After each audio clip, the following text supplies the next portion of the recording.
खुलुमबाय गोजोन फुंबिलिनि गासिबो बड'लेण्ड बुब्लिनि अनसायगिरिफोरखौ बरायग्रोबाय। दिनै 3 मार्च शुक्रबारनि फान्जामुथिखौ फरायथिनो लादों किलिखां ब्रह्मआ। फान्जामुथिनि गिबियाव दं मेष राशि। गोसोआव साननायल' फैगोन, सानहाबनाय गोसोआ खामानियाव आन्दायगोन, समजों आवगायफानो हानाय नङा। बृष राशि। मोजां सम, जायखिजाया खामानियावनो जाफुंसारनो हागोन, साननाय हनायफ्रा सिगांनिख्रुइ साबसिन। मिथुन राशि। सांग्रां जा, गुबुननि नोजोराव जेंनायाव गोग्लैगोन, नङै दायावनो गाज्रि फान्दाय जागोन। कर्कट राशि। न'खराव मोजांसिन सम, बिसि फिसायनि गेजेराव सोमोन्दोआ गोख्रोंसिन जागोन, गोसो खुसियै समखौ बारहोहरगोन। सिंह राशि। गाज्रि हुदाखौ नागारगोन, मोजां लामानि फारसे गोसोआ आगान सुरगोन, समाजाव मोजां खामानि मावनो सानगोन। कन्या राशि। थांखि जाफुंसारनायाव गोबां रंजागोन, लोगोफोरजों रंजा खुसियै गोसोआव हाजासे गोजोननाय लागोन। तुला राशि। हरखाब सोरखौबा लोगो मोनगोन, लोगोजों गावनि इसिङारि खोथाफोरखौ फोरमायनो नाजागोन। वृश्चिक राशि।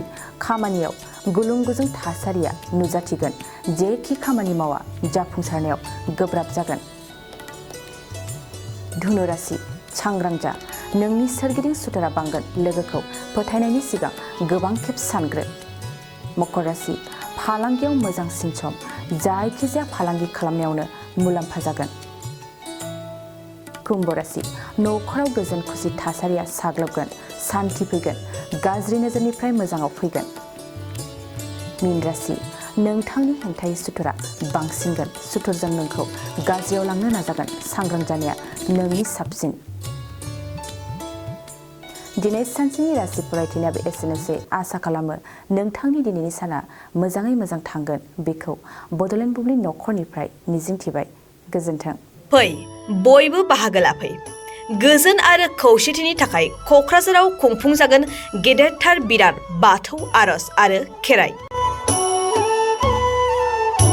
फैगौ मार्च दाननि 3, 4 आरो 5 खालार सानथामनि हाबाफारिजों 100 दौरि आरो रोजासे आर'ज गाबग्राफोरखौ लानानै क'क्राझाराव खुंफुंजागोन गेदेरथार बिराद बाथौ आर'ज आरो खेराइ। गोजोन आरो खौसेथिनि थाखाय क'क्राझार ओनसोलनि बाथौ सिबियारि सानसुमैफोरनि बानजायनायाव बे गेदेरथार हाबाफारिया खुंफुंजागोन।